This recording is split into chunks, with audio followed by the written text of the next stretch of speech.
नमस्ते मित्रांनो, S S के दर्शन academy आपल्या आवडत्या चॅनलमध्ये आपलं स्वागत आहे. नवीन असाल तर नक्की लाईक करा, शेअर करा, सबस्क्राईब करा आणि असेच आनंदाने आमच्यासोबत शिकण्यासाठी बेल आयकॉनचं बटन जरूर दाबा, कारण तरच आमचे नवनवीन व्हिडिओज आपल्यापर्यंत पोहोचू शकणार आहे. चला तर मित्रांनो, आज काहीतरी नवीन शिकूयात. नमस्ते मित्रांनो, स्वागत आहे एस एस के दर्शन अकॅडमी आपल्या आवडत्या चॅनलमध्ये. मित्रांनो, आज आपण बघत आहोत 9th स्टँडर्डचा 14 नंबरचा हा chapter substances in common use, म्हणजे पदार्थ आपल्या वापरातील, हे आपण बघणार आहोत. तत्पूर्वी आपल्याला एक विनंती आहे की या चॅप्टरशी रिलेटेड जे काही वोकॅबलरी आलेली आहे, जे काही वर्ड्स आलेले आहे, ते सगळे वर्ड्स त्यांचे मराठीतून meaning me S S K science word meaning in Marathi हा चॅनल आपलाच आहे. कृपया त्या चॅनलला व्हिजिट करा, त्या चॅनललाही जरूर सबस्क्राईब करा, जेणेकरून यातले सगळ्या चॅप्टरशी रिलेटेड मी वर्ड्स यामध्ये दिलेले आहेत, तर ते नोट करून घ्या. तुम्हाला खूप सोपा जाणार आहे, खूप सहज सोप्या पद्धतीनं दिलेलं आहे सगळं. आणि हा चॅप्टर कॉन्सन्ट्रेशनने बघा, तुम्हाला एकदा बघितल्यानंतर पुन्हा स्टडी करण्याची पण गरज पडणार नाही. आणि अजून एक विनंती आहे की या डिस्क्रिप्शनमध्ये, या व्हिडिओच्या खाली डिस्क्रिप्शनमध्ये जाऊन माझे बाकीचे अदर चॅनल पण बघून घ्या आणि त्या चॅनलला पण एकदा आवडलं तर जरूर व्हिजिट करा आणि सबस्क्राईब करा. चला तर आपण सुरू करत आहोत. मित्रांनो, सांगा बरं, आपण आपल्या रेग्युलर यूजमध्ये कोणते कोणते दैनंदिन जीवनामध्ये आपण कोणते कोणते पदार्थ वापरत असतो, सबस्टन्सेस वापरत असतो, हे आपल्याला सांगायचं आहे. बघा, we use various substances in day to day life. बरोबर ना, आपण खूप सारे सबस्टन्सेस यूज करतो. सकाळी उठल्यापासून रात्री झोपेपर्यंत आपण सगळे सबस्टन्सेस यूज करतो. कोणते कोणते करतो ते आठवायचं आहे. We have previously learned in some detail about a few of them. काहींबद्दल आपण मागच्या 8वीपर्यंत वगैरे असं बघितलेलं आहे, स्टडी केलेला आहे. Their uses and constituents and the method of their preparation. आणि याबद्दल आपण व्यवस्थितपणे अगदी सविस्तरपणे माहिती करून घेतलेली आहे की त्यांची निर्मिती कशी होते, काय, हे सगळं आपण बघितलेलं आहे. चला तर बघू. The names of substances in everyday use are given below. हे काही खाली दिलेले आहेत. क्लासिफाय देम इंटू ग्रुप्स त्यांना क्लासिफाय करायचे आहे. तर कोणत्या ग्रुपमध्ये करायचे आहे? Acid, base, metal, non metal, salt, या फॉर्ममध्ये करायचे आहे. मला सांगा बरं, तुम्हाला आठवतोय का आपण एक चॅप्टर घेतला होता 8th स्टँडर्डमध्ये, acid, base and salt म्हणून घेतलेला होता, आठवतं का? तो मागचा 13 नंबरचा चॅप्टर आहे 9th स्टँडर्डचा, कार्बन. त्यामध्ये पण मी तुम्हाला तो शो केला होता. तर तो चॅप्टर फार महत्त्वाचा आहे. हा चॅप्टर पूर्णपणे त्या चॅप्टरशी रिलेटेड असणार आहे, 8th स्टँडर्डचा. आता तुम्हाला काय करायचं आहे, सगळ्यात पहिल्यांदा या चॅप्टरला व्हिजिट करण्याच्या अगोदर 8th स्टँडर्डच्या माझ्या एस एस के दर्शन अकॅडमीच्या त्या लिंकवर जायचं आहे आणि तो चॅप्टर तुम्हाला, जो ॲसिड बेस आहे तो चॅप्टर तुम्हाला, आणि केमिकल बाउंड, हे 2 चॅप्टर तुम्हाला एकदा ओव्हरलुक करून घ्यायचे आहेत. मग त्याच्याशी रिलेटेड हे सगळं आहे, तुम्हाला इथे समजणार आहे व्यवस्थित, जर ते व्यवस्थित समजून घेतलं तरच. लक्षात आलं? चला पुढे जाऊयात.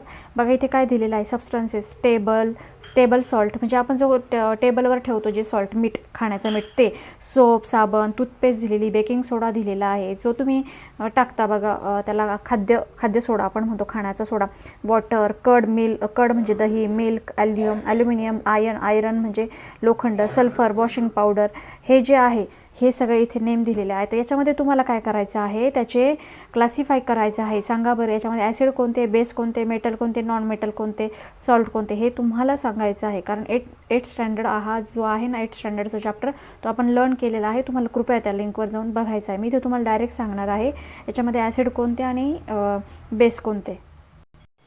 मला आठवतं आहे ना मित्रांनो, 8th स्टँडर्डमध्ये 12th नंबरचा जो चॅप्टर होता बघा, ॲसिड आणि बेसेस, हा जो चॅप्टर होता, introduction of acid and base, आठवतं? त्यामध्ये तुम्हाला ॲसिड म्हणजे काय होतं, ॲसिड म्हणजे काय होतं मला सांगा बरं. की असे काही सबस्टन्सेस असतात जे काय असतात, टेस्टमध्ये आंबट असतात, तुरट असतात, बरोबर ना, जसं की व्हिनेगर असतं, चिंच असते, हे आपण बघितलं होतं, आठवतं की नाही तुम्हाला? मग ते कशामुळे असं असतं, तर त्यांच्यामध्ये काहीतरी कंपाऊंड्स असतात, बरोबर ना, त्यामुळेच तर ते तसे असतात ना. म्हणून तर त्यांना काय म्हटलं जातं की हे ॲसिड म्हटलं जातं, बरोबर ना. ॲसिड असतात ते. आणि ॲसिड हे कुठे असतं, आपल्या पोटामध्ये पण असतं, सगळीकडेच असतं ॲसिड, बरोबर ना. म्हणजे ह्या निसर्गामध्ये ॲसिड हे असतं, ते 2 फॉर्ममध्ये असतं, बरोबर ना. नॅचरल ॲसिड असतं किंवा ऑर्गॅनिक ॲसिड असतं, हे आपण बघितलं होतं तेव्हा. आणि मला सांगा बरं, बेस म्हणजे काय असतो, बेस कसा असतो, हे आपण बघितलं होतं ना. तर जे थोडेसे कडवट असतात, तुरट असतात चवीला, किंवा असे सॉफ्ट असतात, स्पर्शाला बुळबुळीत असतात, म्हणजे जसं की CaOH2, चुन्याची निवळी, लाईम वॉटर होतं, आठवतं तुम्हाला? खाण्याचा सोडा होता, आठवतं ना, धुण्याचा जो कॉस्टिक सोडा, NaOH कॉस्टिक सोडा होता, तो, हे आपण बघितलं होतं ना. साबण वगैरे हे काय आता बेस फॉर्ममध्ये येतो. आणि सॉल्ट, बाकीचे काय बघितले होते आपण, सॉल्ट बघितले होते, आठवतं आहे का तुम्हाला? हे एकदा कृपया तिकडे जाऊन बघा तुम्ही. चला आता आपण डायरेक्टली इथं काय करू, इथं दिलेले बघा त्यांनी, टेबल सॉल्ट कशामध्ये येईल मला सांगा बरं. आता इथे टेबल सॉल्ट टेबल सॉल्ट इथे कशात येईल, हा टेबल सॉल्ट हा सॉल्टमध्ये येईल, क्षारमध्ये येईल, बरोबर ना. सोप कशात येईल, सोप हा बेस असतो, बरोबर ना. त्यानंतर टूथपेस्ट कशात असते, आता बघा टूथपेस्ट, की आपकी टूथपेस्ट में नमक है, बघा टूथपेस्टमध्ये, बरोबर ना, सॉल्टमध्ये. बेकिंग सोडा कशात येतो? बेसमध्ये येतो. वॉटर कशात येतो? मेटॅलिक, नॉन मेटॅलिक, सगळं नॉन मेटॅलिकमध्ये येतो. कर्ड कशामध्ये येतो? तर ॲसिड असतं कर्डमध्ये, बरोबर. मिल्कमध्ये काय असतं? ॲसिड असतं. आता हे ॲसिड कसं आहे, काय आहे, हे कसं ओळखलं जातं? pH असतो त्याचा. हे पण आपण बघितलं होतं मागच्या वर्षी, बरोबर ना. तर मी तुम्हाला हे पुढे पण शिकवणार आहे. pH व्हॅल्यू काढली जाते त्याची आणि मग त्याच्यानुसार ठरवलं जातं. 7च्या अगोदर असेल तर ते ॲसिड असतं, 7च्या पुढं असेल तर ते बेस असतात आणि 7 असेल तर ते न्यूट्रल असतात, बरोबर ना, ते सॉल्ट असतात. असं पकडलं जातं ते. ॲल्युम काय आहे? नॉन मेटॅलिक आहे. आयर्न काय आहे? मेटल आहे, बरोबर ना. वॉशिंग पावडर काय आहे? तर बेस आहे. समजलं या ठिकाणी? चला पुढे जाऊयात. बघा मित्रांनो, आता या ठिकाणी काय दिलेलं आहे? Important salts in daily life. आता इम्पॉर्टंट सॉल्ट्स कोणते आहे डेली लाईफमध्ये? आता याच्यामध्ये सॉल्ट्स काय असतात हे आपल्याला समजून घ्यायचं आहे. What are salts? म्हणजे क्षार. सॉल्टला काय म्हणतात? क्षार म्हणजे काय असतं? आता बघा, the ionic compounds which do not content H+ and OH- ions. म्हणजे जे आयोनिक कंपाऊंड्स असतात, म्हणजे आता आयोनिक कंपाऊंड्स म्हणजे काय? तर आता मी तुम्हाला एक सांगते. आयोनिक कंपाऊंड हे 2 प्रकारचे असतात. म्हणजे आता सपोज एक कसं असतं माहिती का? एखादा आयटम असेल तर त्याच्यामध्ये इलेक्ट्रॉन असतात आणि प्रोटॉन असतात. हे तर तुम्हाला माहिती आहे ना. आता इतकं बेसिक तर सगळ्यांना माहिती आहे. तर ते जर सेमच असतील तर काय असतो? तो न्यूट्रल असतो. पण जर त्याच्यामध्ये इलेक्ट्रॉन जर खूप वाढून गेले तर त्याच्यावर कोणता चार्ज येणार? इलेक्ट्रॉन्स हे निगेटिव्ह असतं, म्हणजे निगेटिव्ह चार्ज वाढणार त्याच्यामध्ये, बरोबर का नाही. म्हणजे तिथं काय तयार होणार? मग ॲनायन म्हणतात त्याला. काय म्हणतात? ॲनायन म्हणतात, निगेटिव्ह चार्ज वाढल्यानंतर. आणि तिथं जर पॉझिटिव्ह चार्ज खूप वाढून गेला, म्हणजे त्याच्यामध्ये जर इलेक्ट्रॉन त्यांनी लूज केले तर मग त्याच्यामध्ये काय वाढणार? पॉझिटिव्ह चार्ज वाढणार, बरोबर ना. मग त्याच्यावेळेस त्याला तो काय तयार होतो? त्याला काय म्हणतात? कॅटायन असं म्हटलं जातं. म्हणजे आता बघा, आता इथं कसं असतं? आयन्स हे किती प्रकारचे असतात? आता आयन 2 प्रकारचे असतात, पॉझिटिव्ह आणि निगेटिव्ह. पॉझिटिव्ह आयन्स म्हणजे काय? ज्याच्यामध्ये इलेक्ट्रॉन्स काय केले जातात? लूज केले जातात आणि पॉझिटिव्ह चार्ज वाढतो, त्याला कॅटायन म्हणतात. आणि ज्याच्यामध्ये इलेक्ट्रॉन काय केले जातात? हे वाढतात त्याच्यामध्ये, म्हणजे निगेटिव्ह चार्ज वाढतो त्याच्यामध्ये, त्याला काय म्हणतात? ॲनायन असं म्हणतात. मग त्याच्यामध्ये काय येणार? बघा, आता मॅग्नेशियम इथे काय असतो? प्लस असतो वर, म्हणजे याचा हा काय झाला? कॅटायन झाला, बरोबर ना. आता निगेटिव्हमध्ये क्लोराईड हा काय झाला? मायनस झाला. मग आता मला सांगा, तर आयोनिक कंपाऊंड म्हणजे कसं असतं? याचं संयुग कसं बनतात? हे 2 मॅग्नेशियम आणि हा प्लस आणि हा मायनस चार्ज एकत्र आला म्हणजे हा कसा झाला? आयोनिक कंपाऊंड झाला. हा कसा झाला? Ionic compound. पण ते काय म्हणतात की आयोनिक कंपाऊंड हे 2 एकत्र आलेले, पण यांच्यामध्ये कसा चार्ज? एकाला पॉझिटिव्ह आणि एकाला निगेटिव्ह आहे, बरोबर ना. हे झाले आयोनिक कंपाऊंड. पण ते काय म्हणतात की असे जे आयोनिक कंपाऊंड असतात, हे जे आयोनिक कंपाऊंड आहे ना, असे प्लस मायनस हे, तर हे ionic compound which do not content H+ and OH-, यांच्या दोघांमध्ये H+ आणि OH-. आता H+ कुठे असतो मला सांगा बरं. आपण ॲसिड बेसमध्ये बघितलं होतं. ॲसिडमध्ये H+ असतो ना, आठवतं आहे का तुम्हाला? ते चॅनल तुम्ही त्या चॅप्टरला कृपया जाऊन बघा, तरच तुम्हाला समजणार आहे. 8th स्टँडर्डचा हा चॅप्टर आपण इथे प्रॉपर्टी बघितल्या होत्या, आठवतात तुम्हाला? बघा, इथे 8th स्टँडर्डमध्ये आपण बघितलं होतं. काय असतं? Acid molecule. ॲसिड कसे असतात? सोर असतात टेस्टने. आणि ॲसिडचे जे मॉलिक्युल्स असतात ते काय कंटेन करतात? हायड्रोजनचं आयन कंटेन करतात, H+. समजलं ना. आणि इथे बेसमध्ये काय बघितलं होतं आपण? थांबा, मला बेसचं बघू द्या तुम्हाला. हां, हे बघा, बेसमध्ये कसं असतो? हे बघा, बेसमध्ये OH- हा काय असतो? कंटेन असतो त्याच्यामध्ये. लक्षात आलं ना? म्हणजे समजलं ना. इथे बेसमध्ये काय असतो ना, ॲसिडमध्ये काय असतो? तर त्याच्यामध्ये काय नसतो? हे जे आयोनिक कंपाऊंड्स असतात, म्हणजे अशा आयोनिक कंपाऊंड्स असतात ना, याच्यामध्ये H+ आणि OH- हे आयन्सच नसतात. And content only 1 kind of cation आणि ॲनायन आर कॉल्ड सिम्पल सॉल्ट. आणि ज्यांच्यामध्ये फक्त एकाच प्रकारचे, म्हणजे पॉझिटिव्ह असेल तर दोघंही पॉझिटिव्हच असतील, निगेटिव्ह असेल तर दोघंही निगेटिव्हच असतील. म्हणजे पॉझिटिव्ह आयन किंवा निगेटिव्ह आयन, म्हणजे कॅटायन किंवा ॲनायन, हे दोन्ही पण काय असतील? सेमच असतील, तर त्यांना काय म्हटलं जातं? सॉल्ट म्हटलं जातं. आता बघा, हा Na2SO4, याच्यामध्ये काय आहे? दोघांमध्ये पण पॉझिटिव्ह चार्ज आहे, बरोबर ना. K3PO4 म्हणजे हे कशाचे झाले? आता हा सोडियम सल्फेटचा झाला, बरोबर ना. K3PO4 हा काय झाला? पोटॅशियम फॉस्फेटचा झाला. आणि हा कशाचा झाला? CaCl2 हा कॅल्शियम क्लोराईडचा झाला. यांच्या दोघांमध्ये पण काय? कॅटायन आणि ॲनायन काय आहे? एकाच प्रकारचे आहेत. त्यांना काय म्हटलं जातं? सॉल्ट म्हटलं जातं. काय म्हटलं जातं? सॉल्ट. आलं लक्षात? चला पुढे जाऊयात.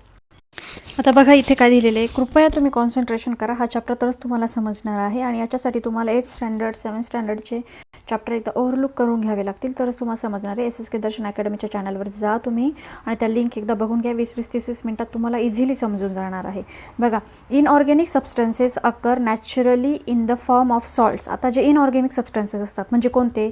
अकार्बनी पदार्थ असतात, बरोबर ना, जे नॅचरल निसर्गात सापडतात, are rather than acid or base. ते कसे असतात?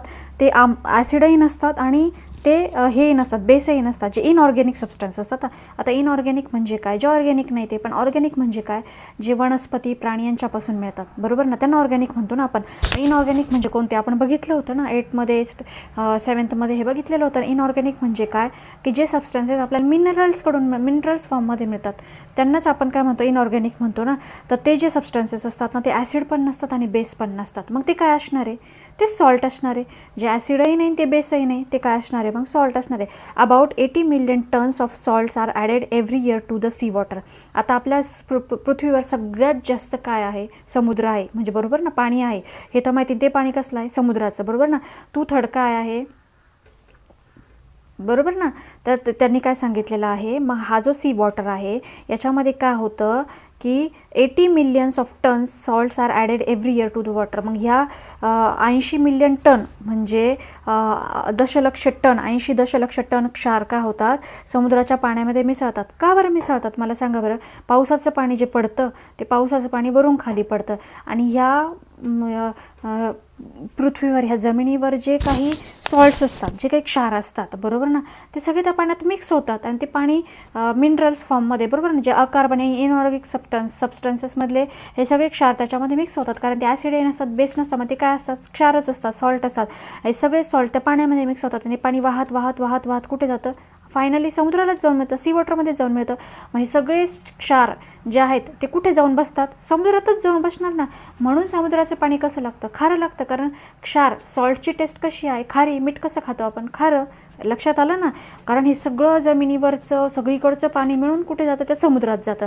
म्हणजे इकडचे हे सगळे इनऑर्गॅनिक सबस्टन्समधले जे सॉल्ट्स आहेत ते कुठे जातात, फायनली वाहत वाहत वाहत सी वॉटरमध्ये जातात. लक्षात आलं ना.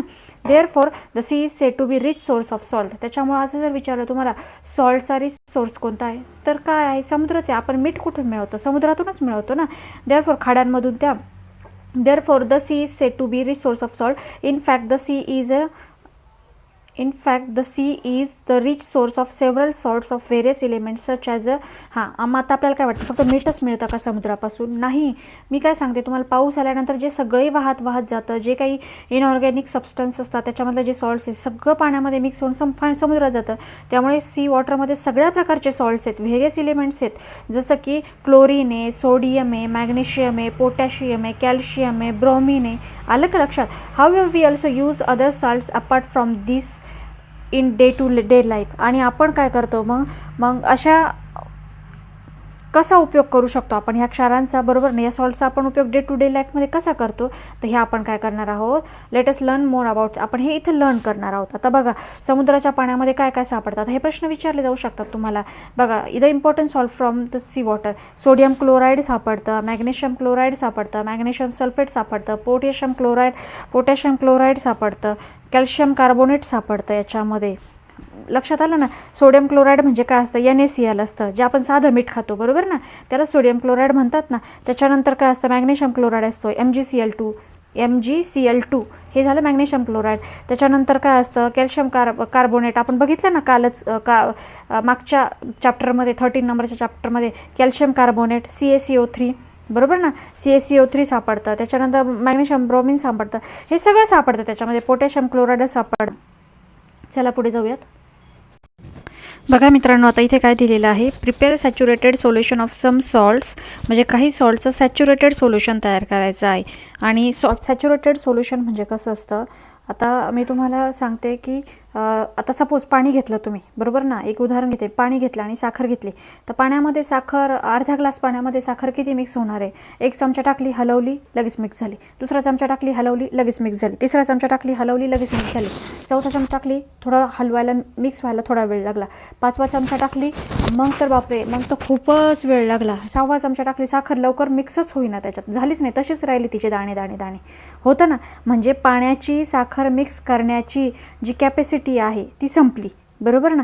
तर ते जे सोल्युशन असतं ना, म्हणजे एखादी वस्तू आपल्यामध्ये मिक्स करून घेण्याची सुद्धा प्रत्येक पदार्थाची एक कॅपॅसिटी असते. तर जे मग ते हे होतं ना, द्रावण तयार होतं ना, तर बरोबर ना, जे सोल्युशन तयार होतात ना त्याला काय म्हटलं जातं, सॅच्युरेटेड सोल्युशन. तर असे तुम्हाला सॅच्युरेटेड सोल्युशन घ्यायचे आहेत. म्हणजे टेबल सॉल्ट, मग टेबल सॉल्ट कसं घ्यायचं आहे, पाण्यामध्ये घ्यायचं आहे सपोज, बरोबर ना. तर पाण्यामध्ये मिक्स करायचा, तितकं सॉल्ट टाकायचं की त्याच्यानंतर मीठ घेण्याची कॅपॅसिटी त्या पाण्याची संपणार आहे पुढची, मग ते पुढं जाऊन मीठ मिक्स नाही करणार, असं तुम्हाला तितकं सॉल्ट टाकायचे. ते झालं सॅच्युरेटेड सोल्युशन. साबणाचं पण तसंच करायचं, वॉशिंग सोडाचं पण तसंच करायचं, बेकिंग सोडाचं पण करायचं, बेकिंग पावडरचं पण करायचं. आणि त्याच्यामध्ये काय टाकायचे, 2-3 ड्रॉप्स ऑफ युनिव्हर्सल इंडिकेटर. आता युनिव्हर्सल इंडिकेटर म्हणजे काय, दर्शक, जसं की लिटमस पेपर असतो. अजून कोणते कोणते बघितलं आपण 8th स्टँडर्डमध्ये जाऊन बघा, मी तुम्हाला शिकवलं होते ॲसिड बेसमध्ये त्यांची नावं. तर ते इंडिकेटर बघायचे, 3-4 नावं आहेत त्यांची, त्याच्यापैकी कोणतं एक घ्यायचं आणि त्याचे 2-3 ड्रॉप टाकायचे आणि बघायचं काय चेंज होतो, काय चेंज होतं बघायचं. ओरिजिनल कलर ऑफ सोल्युशन काय आहे, याचं काय होतं, टेबल सॉल्टचं बघा कलरलेस होतं, बरोबर ना. पण त्याच्यामध्ये इंडिकेटर टाकल्यानंतर तो झाला ग्रीन. काय झाला, ग्रीन. त्याचा पीएच व्हॅल्यू किती निघाली, 7. पीएच व्हॅल्यू किती निघाली, 7. नेचर कसा आहे त्याचा, न्यूट्रल. हे तुम्हाला लिहायचं आहे. मी तुम्हाला आधी इथं सांगून ठेवते, मी तुम्हाला 7च्या आतमध्ये पीएच व्हॅल्यू जर असेल तर तो असतो ॲसिड, 7 असेल तर तो असतो न्यूट्रल, आणि 7च्या पुढं असेल तर तो असतो बेस. न्यूट्रल म्हणजेच काय झालं, सॉल्ट झाले. असं प्रत्येकाचं चेक करायचं तुम्ही आणि बघायचं ॲसिड कोणतं आहे, बेस कोणता आहे, आणि ॲसिड कोणतं आहे, बेस कोणतं आहे हे ओळखण्यासाठी, त्याच्या प्रॉपर्टीज बघण्यासाठी 8th स्टँडर्डचा ॲसिड बेस हा चॅप्टर जाऊन बघायचा, ती लिंक जाऊन बघायची, तुम्हाला समजणार आहे. हा एक्सपेरिमेंट आहे तुमच्यासाठी. चला पुढे जाऊयात. आता बघा मित्रांनो, या ठिकाणी काय दिलेलं आहे, what is the stripe shown below. आता खाली जी दाखवलेली आहे ही पट्टी बघा, या ठिकाणी ही पट्टी कसली आहे माहिती आहे का तुम्हाला, बघा बरं. ही 1 to 14 ॲक्च्युली दाखवलेली, पण ती असताना 0 to 14 असते. किती असते, 0 to 14 असते, हे लक्षात ठेवा. तर ही पट्टी कसली आहे, तिचा वापर कशासाठी होतो मला सांगा बरं. How it is determined weather a substance is acidic, basic or neutral. हे कशासाठी असतं माहिती का, सबस्टन्स हा चेक करण्यासाठी का तो ॲसिडिक प्रॉपर्टीचा आहे का, मग गुणधर्माचा आहे का, म्हणजे ॲसिड आहे का, बेस आहे का, न्यूट्रल आहे, हे चेक करण्यासाठी याचा उपयोग केला जातो. याला पीएच व्हॅल्यू असं म्हणतात. पीएच व्हॅल्यू चेक करण्याची स्ट्राईप असं म्हणता याला. Make a list of substances in a day to day use in accordings to with their pH value. PH व्हॅल्यूनुसार चेक करायचे आणि त्यांचं सांगायचं, ती ॲसिड आहे का, बेस आहे का, सी आहे, हे सांगायचं.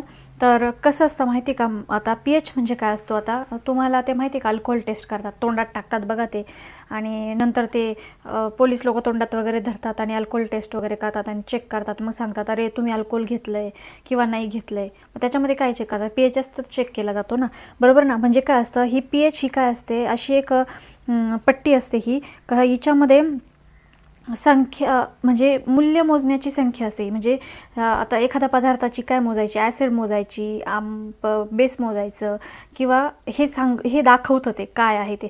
माझ्या त्याची व्हॅल्यू 0 to 14 पर्यंत असते.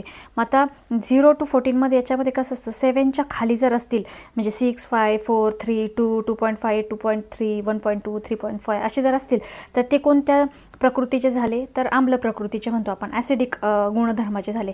7च्या पुढं असतील 14 पर्यंत, तर ते कसे झाले, बेस प्रकृतीचे. म्हणजे ते पदार्थ कसे असणारे, आम्लारी धर्मीचे आहेत असं समजतात. आणि 7 असेल तर तो कसा असतो, न्यूट्रल असतो. कसा असतो तो, न्यूट्रल. ज्याची पीएच व्हॅल्यू 7 आहे तो कसा असतो, न्यूट्रल. बघा आता इथे we have seen the previous lesson. आपण मागच्या लेसनमध्ये बघितलेलं आहे that the salt is a neutral. Salt कसा असतो, न्यूट्रल. हा एक्झामला विचारला जाणारा प्रश्न आहे, सॉल्ट कसा असतो, तर सॉल्ट हा न्यूट्रल असतो. सॉल्टचा पीएच व्हॅल्यू किती आहे, 7 आहे. कारण चॅप्टरच कशावर आहे, त्या सॉल्ट आपण बघत आहे, याच्यामध्ये मेन पॉईंटच सॉल्ट आहे, बरोबर ना. मग सॉल्टचा तुम्हाला पीएच विचारला जाणार, तो किती आहे, 7 आहे, बरोबर ना. तो न्यूट्रल असतो, तो आम्लही नाही आणि आम्लारी नाही, तो न्यूट्रल आहे. Such a salt is made from तर असे सॉल्ट कशापासून बनतात सांगा बरं. सॉल्ट हे कशा बनतात, जे स्ट्रॉंग ॲसिड आहे आणि स्ट्रॉंग बेस आहे का, त्यांच्यापासून एकत्र येऊन बनतात हे. म्हणजे आता उदाहरणार्थ मी तुम्हाला कसं सांगू, बघा या ठिकाणी काय आहे, आता सोडियम हायड्रॉक्साईड आहे, हा काय आहे बघा, दिसतंय का तुम्हाला, बघा हा काय आहे, NaOH. हा काय, सोडियम हायड्रॉक्साईड. म्हणजे हा काय आहे, स्ट्रॉंग ॲसिड, स्ट्रॉंग बेस आहे. काय आहे, स्ट्रॉंग बेस. आणि याच्यामध्ये काय आपण रिॲक्शन केली, HCl हा स्ट्रॉंग ॲसिड आहे. यांचे रिॲक्शन होऊन काय तयार झालं, NaCl सोडियम क्लोराईड आणि थोडंसं पाणी. बरोबर ना. म्हणजे आता हा काय झाला, सोडियम हायड्रॉक्साईड हा काय झाला, स्ट्रॉंग बेस आहे आणि हा काय आहे, स्ट्रॉंग ॲसिड आहे. मग ते काय म्हणतात की असे जे सॉल्ट्स असतात ते कशापासून बनतात, स्ट्रॉंग ॲसिड आणि स्ट्रॉंग बेसपासून बनतात, ज्यांचा pH कसा असतो, न्यूट्रल असतो. बघा हा याच्यापासून काय तयार झाला, NaCl. कारण का बरं, आपण 8th स्टँडर्डमध्ये बघितलं होतं बघा, काय बघितलं होतं आपण की ॲसिडमध्ये काय असतो, हायड्रोजनचा आयन असतो. बरोबर ना, हायड्रोजनचा आयन असतो. आणि बेसमध्ये कशाचा आयन असतो, हायड्रॉक्साईडचा आयन असतो. बरोबर ना, हायड्रॉक्साईडचा काय असतो, आयन असतो. आणि ज्यावेळेस असे हे ॲसिड आणि बेस ज्यावेळेस यांचं रिॲक्शन होतं त्यावेळेस त्याच्यापासून काय तयार होतं, एक क्षार तयार होतो. एक काय तयार होतो, क्षार म्हणजे सॉल्ट तयार होतो. हे आपण मागच्या वर्षी बघितलं ना. आणि काय तयार होत असतं, पाणी तयार होत असतं. बरोबर ना. झालं का याच्यापासून एक क्षार तयार, NaCl नावाचं सॉल्ट तयार झालं आणि थोडंसं पाणी तयार झालं. आणि ही जी रिॲक्शन असते ही कशी असते, ही रिॲक्शन कशी बनते, तर ही रिॲक्शन न्यूट्रल बनते. कशी बनते, न्यूट्रल बनते. आता बघा, the pH value of a salt. आता सॉल्ट तुम्हाला मी काय सांगितलं, सगळे सॉल्टच आहे. दशलक्ष टन किती आहे, 80 दशलक्ष टन किती आहे, सॉल्टच ह्या पृथ्वीवर. बरोबर ना. तर ज्या सॉल्टची pH व्हॅल्यू ही कशी असते बघा, मेड फ्रॉम, जे सॉल्ट स्ट्रॉंग ॲसिडपासून बनलेलं असतात ज्यांच्यामध्ये बेस कसा असतो, वीक असतो. बरोबर ना. आता इथे मी तुम्हाला काय सांगितलं, NaOH आणि HCl हे दोघं पण काय होते, स्ट्रॉंग होते. हा पण स्ट्रॉंग बेस होता आणि हा स्ट्रॉंग काय होता, ॲसिड होता. म्हणून काय झालं, याच्यापासून न्यूट्रल फॉर्म तयार झाला. pH व्हॅल्यू एक्झॅक्ट 7 निघाली याची. पण जे सॉल्ट कसे बनतात, स्ट्रॉंग ॲसिडपासून बनतात, म्हणजे ज्याच्यामध्ये ॲसिड स्ट्रॉंग आहे आणि बेस कसा आहे, वीक, आणि त्यांची मग pH व्हॅल्यू कशी असते, 7पेक्षा कमी निघते. तर ते काय निघणार, ॲसिडिक प्रवृत्तीचे निघणार ना. बरोबर ना. तर ते काय असणार, ॲसिडिक, त्यांना ॲसिडिक म्हणणार. हा प्रश्न पेपरला विचारला जाऊ शकता. आणि दुसऱ्या साईडला the other hand, the pH value of salt, ज्या सॉल्टची pH व्हॅल्यू ही 7पेक्षा जास्त असते, पण त्यांच्यामध्ये काय जास्त असणार आहे, मग मला सांगा, स्ट्रॉंग कोण असणार आहे, तर त्यांच्यामध्ये वीक, ॲसिड हा वीक असतो आणि स्ट्रॉंग कोण असतो, हा बेस असतो. म्हणजे आम्लारी जास्त असते, स्ट्रॉंग असते, आणि आम्ल कसं असतो, कसं असतो, आम्ल हा वीक असतो. मग तिथं काय असतं, त्यांची pH व्हॅल्यू ही 7पेक्षा जास्त निघते आणि म्हणून त्यांना काय म्हटलं जातं, तर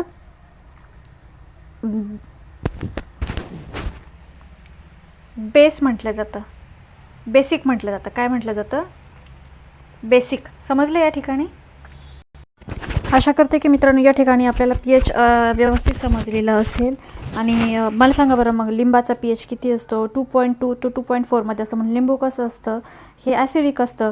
बरोबर ना. त्याच्यानंतर कसं असतं, मानवाचं आपण जे युरिन पास करतो, आपल्या युरिनचा किती असतो pH, 5.5 to 5.7 पर्यंत असतो. मग आपण कसं असतो, आपलं ते युरिन कसं असतं, ते पण ॲसिडिक असतं. आपली लाळ कशी असते, लाळ, मला सांगा लाळेचा उपयोग कशासाठी होतो, जास्तीत जास्त आपण काय म्हणतात, जेवण चावून खा. का बरं चावून खा, बारीक बारीक, कारण जितकं आपण बारीक चावणार आहे, तोंडात घास फिरणार आहे, तेवढी लाळ तयार होते. आणि लाळ आपल्या पोटात जाते. पोटामध्ये काय आहे, आपल्या हायड्रोक्लोरिक ॲसिड, हे तर माहिती आहे ना, आपण शिकलो ना 7thमध्ये, हे पोटामध्ये हायड्रोक्लोरिक ॲसिड आहे. मग ॲसिड सोबत काय तयार होतं, हे तयार होतं काय, ॲसिडसोबत कुणाचा संबंध येतो, हे लाळ ही कशी असते, ही बेस प्रवृत्तीची. बरोबर ना. मग त्याच्यापासून काय तर होतं, ते न्यूट्रल होतं, न्यूट्रल. बरोबर ना. मग आपण आत्ताच पाहिलं, न्यूट्रल होतं. म्हणून तर म्हणतात, नाही तर तुम्ही खूप मसाल्याचे पदार्थ खाल्ले तर पोटात काय वाढून जातं, ॲसिड वाढून जातं. आणि ते पण असं घाई खाल्लं खूप, आणि लाळ जर तयारच नाही झाली तर काय होतं, मग लगेच ॲसिडिटी होते तुम्हाला. ॲसिडिटी झाल्यानंतर तुम्हाला काय देतात खायला, बेकिंग सोडा देतात. बरोबर ना. बेकिंग सोडा हा कोणत्या प्रवृत्तीचा आहे, आम्लारी धर्मीचा आहे. बरोबर ना. म्हणजे तो बेस प्रवृत्तीचा आहे. तर तुमचं काय होतं, ॲसिडला तो मारतो, न्यूट्रल करून टाकतो. लक्षात आलं. अशा पद्धतीने होतं. त्याच्यानंतर कधी कधी बघा, जो पाऊस वगैरे पडतो कधी कधी, तर पावसाचा पण pH, म्हणजे प्रत्येक सबस्टन्सचा काय केला जातो, pH चेक केला जातो. कधी कधी पावसाचा बघा, पाण्याचा जो pH असतो 7पेक्षा कमी असला तर म्हणतात बघा, आम्लाचा पाऊस पडला. मग तो आम्लाचा पाऊस काय होतो, मग असाच नदी नाल्यांमध्ये वाहून समुद्रात वाहत जातो, किंवा तोच पिकांना ते पाणी वगैरे दिलं तर मग ते पिकं पण खराब होऊन जातात. आलं का लक्षात या ठिकाणी. चला पुढे जाऊयात. आता बघा मित्रांनो, या ठिकाणी काय दिलेलं आहे, सोडियम क्लोराईड म्हणजे काय, NaCl. हे सगळे नावं लक्षात ठेवायचं. टेबल सॉल्ट, जे आपण रोज टेबलवर घेऊन आपल्या ताटात घेऊन खातो ते. बरोबर ना. NaCl, मीठ म्हणतात त्याला. तर हे जे टेबल सॉल्ट आहे, आता हे इतक्यातच बघितलं आपण, हे कसं असतं, न्यूट्रल असतं. 7 pH आहे ना त्याचा, म्हणजे त्याची व्हॅल्यू कशी झाली, न्यूट्रल झाली. बरोबर. टेबल सॉल्ट और कॉमन सॉल्ट, त्याला कॉमन सॉल्ट म्हणतात, साधं मीठ, which gives a salty taste of food to फूडला कशी देतं, सॉल्टी टेस्ट देतं. मीठ नसेल तर जेवण छान लागतं का, नाही. म्हणजे खूप इम्पॉर्टंट असा महत्त्वाचा घटक आहे तो. बरोबर ना. आता it is most used as all used of all salt, सगळ्या सॉल्टमध्ये वापरल्या जाण्यापेक्षा हे मीठ सगळ्यात जास्त वापरलं जातं, बरोबर ना. म्हणजे क्षार वापरलं जातं हे. It's chemical name is sodium chloride. त्याचं केमिकल नेम काय आहे? Sodium chloride. हे पेपरला विचारलं जाईल तुम्हाला का मिठाचं केमिकल नेम काय आहे? तर सोडियम क्लोराईड आहे. तर ते क्षारच आहे ना, सॉल्ट आहे ना ते, बरोबर ना. ते आपण जास्त वापरतो. हा जे भरपूर सॉल्ट आहेत, पण आपण कोणतं वापरतो? त्याच्यामध्ये मीठच वापरतो फक्त जास्त. Sodium chloride is form by a neutralisation reaction between the sodium hydroxide. आता सोडियम क्लोराईड कसं तयार होतं सांगा बरं. त्यांनी मी तुम्हाला इथं सांगितलं सोडियम क्लोराईड कसं, याच्यामध्ये न्यूट्रलायझेशन रिॲक्शन होते. कुणामध्ये? सोडियम हायड्रॉक्साईडमध्ये आणि HCl मध्ये. तेव्हा कोण तयार होतो? सोडियम क्लोराईड तयार होतो, बरोबर ना. बघा, neutral reaction between the sodium hydroxide आणि हायड्रोक्लोरिक ॲसिड यांच्यामध्ये काय होते? रिॲक्शन होते. आता बघा मित्रांनो, या ठिकाणी प्रॉपर्टीज अँड युजेस, कशा गुणधर्म बघायचे आहेत आपल्याला त्याचे सोडियम क्लोराईडचे. आता हे बघा कसं असतं. Common salt is a colourless. कसं असतं? कलरलेस असतो, किंवा आपण त्याला व्हाईट पण म्हणू शकतो, बरोबर ना. अँड क्रिस्टलाइन आयोनिक हे असतं कंपाऊंड, क्रिस्टलाइज फॉर्ममध्ये असतो तो, बरोबर ना. There is no water of crystallization in is the crystalline structure. तर त्याच्यामध्ये काय नसतं, काही असं जल नसतं आतमध्ये. कधी कधी स्फटिकांमध्ये कसं असतं बघा, जल असतं, तसं काही नसतं त्याच्यामध्ये. असं काही वॉटर क्रिस्टलायझेशन नसतं, ते फक्त क्रिस्टलाइन स्ट्रक्चर असतं त्याचं. आता बघा सेकंड काय असतं? It is a neutral salt. हा न्यूट्रल आहे, आपण तर बघितलं, कारण त्याचा pH किती निघाला? 7. आणि कसा असतो? टेस्टने सॉल्टी असतो. आता हे विचारलं जाणार आहे एक्झामला तुम्हाला. बघा आता थर्ड काय सांगा? This is compound used for the production of salts like Na2CO3, NaHCO3. याच्यासाठी त्याचा काय उपयोग केला जातो? हे तयार करण्यासाठी, हे बाकीचे जे आहेत ना सॉल्ट, हे तयार करण्यासाठी याचा काय केला जातो? NaClचा काय केला जातो? यूज केला जातो. तर आता Na2CO3 म्हणजे काय असतो? वॉशिंग सोडा असतो, बरोबर ना. त्याला सोडियम कार्बोनेट म्हणतात. आणि NaHCO3 म्हणजे काय असतो? सोडियम बायकार्बोनेट, म्हणजे काय? खाण्याचा सोडा असतो तो, बेकिंग सोडा. हे तयार करण्यासाठी याचाच उपयोग केला जातो. लक्षात आलं? पुढे बघा आता. When an electric current is pass through a saturated solution of sodium chloride, त्याला ब्राईन असं म्हणतात. It is a electrolysis and hydrogen gas is release at the cathode while the chlorine gas is release at the anode. आता हे तुम्हाला मी समजावून सांगते हे कसं असतं ॲक्च्युली. थोडक्यात समजून घ्या, तुम्हाला समजेल की नाही माहीत नाही, पण थोडं समजून घेण्याचा प्रयत्न करा. बघा आता मी तुम्हाला या ठिकाणी सांगितलेलंच आहे, सॅच्युरेटेड सोल्युशन म्हणजे काय? सोडियम क्लोराईडचं, त्याला ब्राईन असं म्हणतात. Saturated solution. ब्राईन म्हणजे काय असतं माहिती आहे? तुम्हाला सांगू का? म्हणजे आता हे ब्राईन म्हणजे कसं इथं, की आता जे रॉक सॉल्ट मिळतं बघा, त्याचे असे डोंगर असतात, चट्टाणं असतात, तर त्या रॉक सॉल्टला काय केलं जातं? असं ड्रिल केलं जातं, असं होल पाडलं जातं, म्हणजे बोर होल केलं जातं, बोर केलं जातं त्या, कारण ते मोठे मोठे डोंगरच असतात. मग तिथं जे होल केलं जातं ना, जे होल असतं, त्या होलमध्ये काय करतात? पाणी टाकतात. आता पाणी त्या सॉल्टला मिक्स असं होत तिथून जातं. म्हणजे सोल्युशन मिळतं का? ते पाणी जेव्हा, म्हणजे जे पाणी मिक्स होऊन ते त्या सॉल्टला असं लागून जे पाणी जातं का, म्हणजे सोल्युशन असतं का ते, त्याला काय म्हटलं जातं? ब्राईन असं म्हटलं जातं. मग हे ब्राईन काय केलं जातं? काढलं जातं आणि ते इव्हॅपोरेट केलं जातं. मग त्याच्यामध्ये काय होतं? पाणी उडून जातं आणि जे खाली राहतं ते सॉल्ट राहतं, NaCl राहतं. लक्षात आलं का? मग त्याच्यामधल्या इम्प्युरिटीज वगैरे काढतात, प्युरिफिकेशन करतात आणि ते आपल्यापर्यंत येऊन पोहोचतं. असं राजस्थानमध्ये वगैरे बघा, सांबार झीलमध्ये वगैरे, किंवा तिकडे पण असं मीठ मिळतं त्या सांबार झीलमध्ये वगैरे. लक्षात आलं? तर पुढे जाऊयात आता आपण. तर हे ब्राईन समजलं ना तुम्हाला काय असतं. आता बघा या ठिकाणी इलेक्ट्रोलाइज्ड म्हणजे कसं असतं, याच्यामध्ये इलेक्ट्रोलिसिस प्रोसेसमध्ये काय केलं जातं? ब्राईन NaCl असतो. याच्यामध्ये इलेक्ट्रोलिसिसमध्ये काय केलं जातं की हे बघा, 2 हे असतात याच्यामध्ये, इलेक्ट्रोड लावले जातात. एक असं एक घेतलेलं आहे याच्यामध्ये, आणि याच्यामध्ये काय टाकलेलं आपण? NaCl टाकलेलं आहे, बरोबर ना. तर याच्यामध्ये काय असतात? 2 इलेक्ट्रोड असतात. काय असतं? 2 इलेक्ट्रोड. हे इलेक्ट्रोड शक्यतो कशाचे घेतले जातात? ग्रॅफाईट किंवा प्लॅटियमचेच घेतले जातात. कारण का बरं? याच्यामध्ये हे यांना इनर्ट इलेक्ट्रोड असं म्हणतात. कारण का? यांचं ह्या सोल्युशनमध्ये जे काही सोल्युशन वगैरे याच्यात टाकलं जातं ना, त्याच्यासोबत काही केमिकल रिॲक्शन होत नाही, म्हणून काही तिसराच पदार्थ तयार नाही होत. म्हणून हे नेहमी घेताना कशाचे घेतात? ग्रॅफाईटचे किंवा प्लॅटिनमचेच असे घेतले जातात. आता हे जे सोल्युशन घेतलेले आपण, ब्राईन सोल्युशन, हे जे NaClचं कशाचं घेतलेलं आहे आपण? NaClचं घेतलेलं आहे, बरोबर ना. सोडियम क्लोराईडचं आपण घेतलेलं आहे, हे ब्राईन सोल्युशन आहे. आता हे जे सोल्युशन आहे, तर ह्या इलेक्ट्रोडला काय केलं जातं? बॅटरी लावली जाते. असं बॅटरी माहिती ना, अशी बॅटरी लावतात. आणि ह्या बॅटरीमध्ये जी मोठी दांडी असते ना बघा, ह्या बाजूला तिला काय असतो? पॉझिटिव्ह चार्ज असतो, तिला पॉझिटिव्ह पोल म्हणतात. आणि जी निगेटिव्ह छोटी दांडी असते ना बघा, त्या बाजूला काय म्हटलं जातं? निगेटिव्ह पोल असं म्हटलं जातं. असे 2 पोल असतात तिला. आणि जो पॉझिटिव्ह पोल असतो ना, त्याला काय म्हणतात माहिती का? ॲनोड म्हणतात. काय म्हणतात? हे फिक्स आहे. पॉझिटिव्ह पोलला काय म्हटलं जातं? ॲनोड म्हटलं जातं. आणि निगेटिव्ह पोलला काय म्हटलं जातं? कॅथोड म्हटलं जातं. आता याच्यामध्ये NaClचं काय टाकलं जातं, द्रावण टाकलं जातं, बरोबर ना, ब्राईन टाकलं जातं. आता याच्यामध्ये Na मला सांगा, Na कोणता चार्ज असतो, Na चार्ज कोणता असतो, पॉझिटिव्ह चार्ज असतो, बरोबर ना, पॉझिटिव्ह आयन असतं याला. आणि Clला कोणतं असतं, निगेटिव्ह आयन असतं. हे तर आपल्याला माहिती आहे ना. जेव्हा बॅटरीचा हा स्विच ऑन केला जातो त्यावेळेस काय केलं जातं, त्यावेळेस क्लोरीनला कोणता असतो, निगेटिव्ह आयन असतो, बरोबर ना. तर हा काय केला जातो, ज्यावेळेस स्विच ऑन केल्यानंतर ज्यावेळेस, तर हा क्लोरीन आहे ना, हा कुणाकडे जातो, इकडे जातो, पॉझिटिव्ह पोलकडे जातो. आणि हा कुणाकडे जातो माहिती का, निगेटिव्ह पोलकडे जातो. असा मूव्ह होतो यांच्यामध्ये ज्यावेळेस. आणि आता हे आयन इलेक्ट्रोडमध्ये काय होतात, मूव्ह होतात. त्याच्यामुळे काय होतात की इलेक्ट्रोलिसिसमध्ये याच्यामध्ये, आणि हे लक्षात ठेवायचं, ही जी इलेक्ट्रोलिसिस प्रोसेस असते ना, याच्यामध्ये फक्त एकच गोष्ट घडत असते. हे जे आतमध्ये टाकलेलं असतं आणि याचे जे चार्ज असतात ना, हे चार्ज फक्त काय केले जातात, डिसॅपिअर केले जातात. लक्षात केले जातात, म्हणजे इलिमिनेट होतात या प्रोसेसमध्ये. या प्रोसेसमध्ये वेगळं कधीच काय होत नसतं. याच्यामध्ये फक्त हे जे चार्ज असतात ना यांना, तर हे चार्ज काय होतात, एक तर डिसॅपिअर होऊन जातात.